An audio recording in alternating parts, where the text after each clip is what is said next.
Hi everyone, today we are going to talk about affirmative action in Malaysia. Now, roll the intro.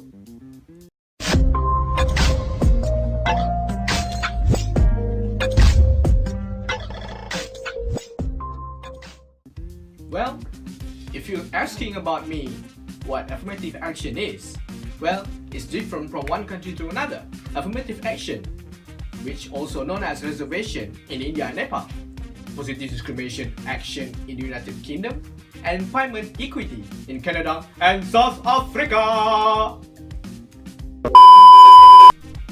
Affirmative action by definition means in the context of the allocation of resources or employment, the practice or policy of favoring individuals belonging to groups known to have been discriminated against previously. It is positive discrimination. True. Positive discrimination.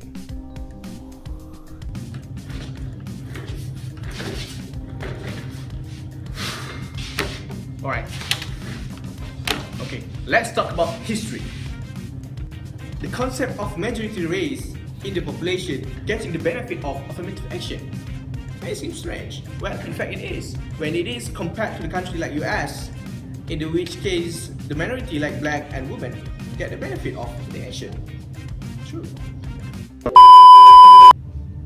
Alright, I know you have suffered a lot, but from today onwards, I will give you a reward and benefit too. What? To us?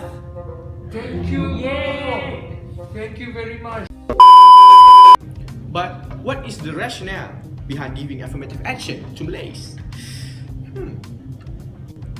Well, the root of this dates back to the times of British colonialism in Malaysia, where back in the day we should call it Tanah Melayu before we get independence and so on.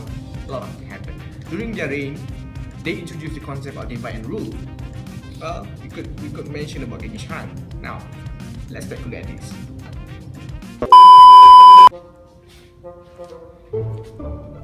Alright, from today on, I'm your master in Tanah Melayu. Malays, you go doing your agriculture things that you always done. What?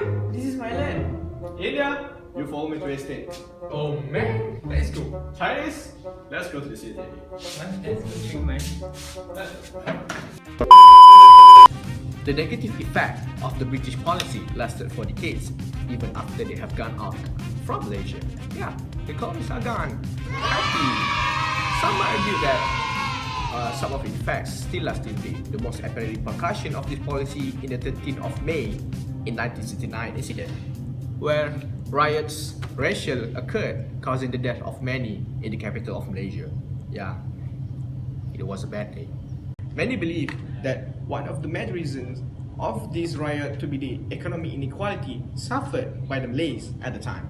As we already know, the Malays live mostly in the rural area with low level of education, while the Chinese receive administrative and white-collar jobs in the city. To combat this, Tun Abdul Razak, the second Prime Minister of Malaysia, introduced the NEP, New Economic Policy. What are the aims of NEP? There are apparently two aims. Firstly, it is eradication of poverty regardless of race. Secondly, restructuring of Malaysian society. On the surface, everything sounds fair, right? But yeah, in reality, not so much. Well, Malay, congratulations. Now we have a future in 20 years. Come on, I give you all that you want. Yeah, you want that? You want that? Choose. It's okay. What about us? Let's go. Yeah, go. The NEP was regarded as the pro-Malay policy, as its implementation was geared towards mostly helping the Malays compared to other race. Well, let's take a note. The policy itself named Bumi Putras. For example, in the early stage of the implementation, there was the setting up of new growth center in the rural area, which was apparently where most Malays live, to firstly reduce the concentration of industrialization in the capital, and secondly help the Malays living there to receive professional job and to be involved in modern industries. Well, we could also look into the other things like so-called Bumi policy, where the existence of BCIC or the Bumi Commercial and Industrial Community, this organization that helps the Bumi to be involved in more entrepreneurial activities. I think so. Furthermore, relating to business, Malay, Malay, not that Malay, the other Malay, that one, were given an APIs or approval permits to carry out their business. For example, an API to make school, computer lab, or sell used car for higher price. Well, also the jobs created in most of the industry were given to the Malays except for agriculture jobs. So stressful. In this table, we can see that during the 1970s, the Malays workers, 65 of them worked in the agricultural sector, while only 35 of them worked in the jobs that make them middle class. Berjuang. This is in complete contrast with the Chinese, as it is estimated that 65.7% of Chinese workers works administrative jobs, while only 20% of them work in the agricultural field. To correct these imbalances, the government set a target in 20 years to increase the Malay percentage for middle class workers while reducing the percentage of agricultural workers. They did that. Another example of the economic racial divide in Malaysia at the time can be seen in this table.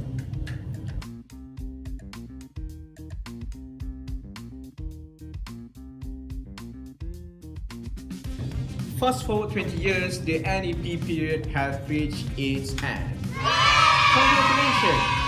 In the 1990s, the NEP was then replaced by the NDP, or also we call National Development Policy. This is during then and also now Prime Minister Tun Dr. Mahathir Mohamad administration. Well, you can see that our Prime Minister today is the same as our Minister back then. It makes sense. The NDP focused mostly on the professional and technical sector, for Malay, of course. The Malay role in the sector increased as the distribution of new jobs created by the NDP give to Malay in the sector increased from 49.9% to 60.3%. That's a huge number.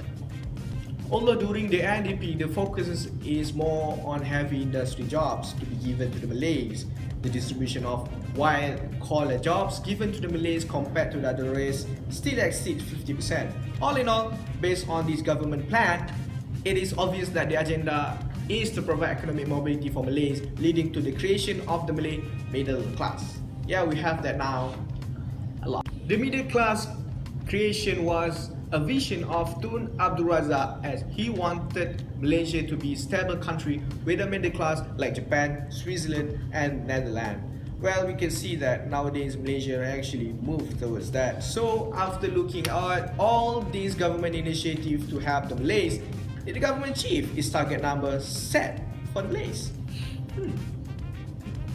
The sector that reached its target were the professional or technical sector, clerical and service.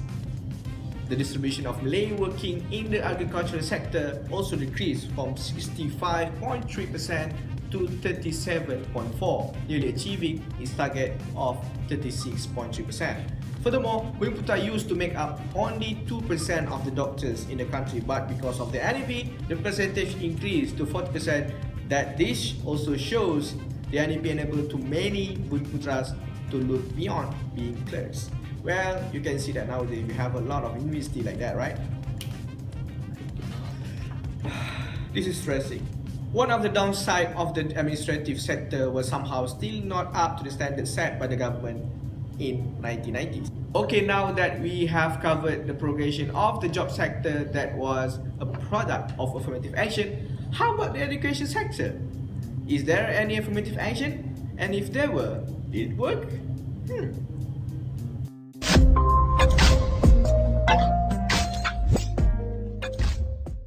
Well, apparently the government have created higher education institutes that had quotas for the Bumi Putras. Okay, from today onward, I will introduce the university to only Malay, UiTM. Congratulations. Oh, forget about that. Like the drama we have been seeing before, UiTM has a quota for Malays in its university. This is true for other APTAs in Malaysia too. This had forced the non-Bumiputras to turn to private college. Yeah, they paid a lot for that. A recent study had shown that out of 200,000 students in 600 IPTS, 150,000 students were non-Bumiputras.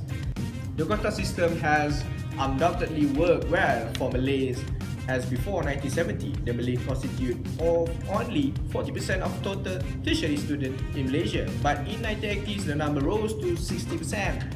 Yeah, it happened. But some might argue that since many enter through the quota system, can they find job afterwards?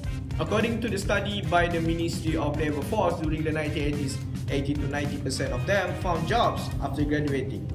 This shows that the quota system allows Malays to obtain jobs that will help with their economic mobility.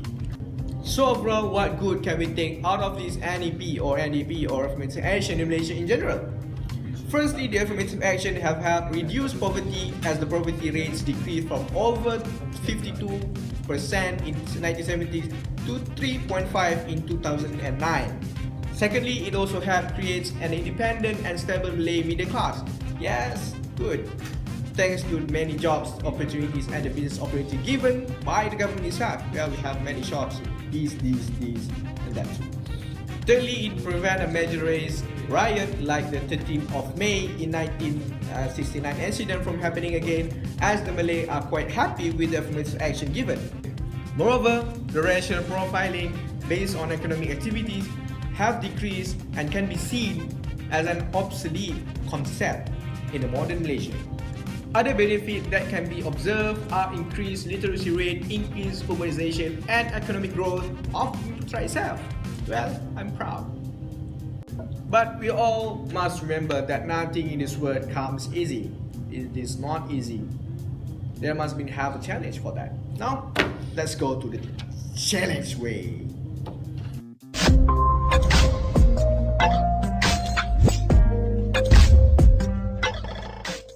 Now, after progress, we're now in the challenge understanding. Well, some of the challenges include the over-independency of Malays to the government's help and also the other things. Now, let's take a look at it. Affirmative action is about support, but changing character is something that we have to concentrate. We have realized that affirmative action alone cannot make a success of the Malays. They must change in their character. Well, some might argue that Malays receive help from the government itself and dependent on affirmative action. Well, Malays not using the help from government to properly make own business. For example, would be the selling of approval permits obtained from the government to someone else who might be non-Bumiputera. This will cause the Bumiputera to achieve only short-term wealth and equity, while the non-Bumiputera will achieve the long-term benefit from the FPs itself. In addition, lack of help given to the student on primary and secondary level, which will hurt the student effort to acquire scholarship to obtain tertiary education.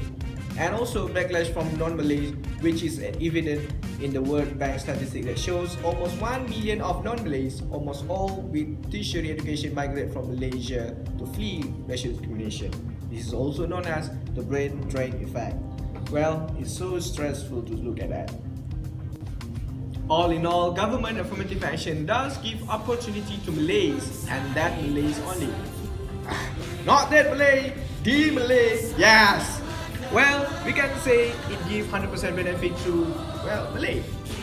It is themselves to help out and grab the opportunities itself. As for the discrimination, hopefully in the near future, it may change better. Well, we have to get it right. Okay, that's all for me. Thank you very much.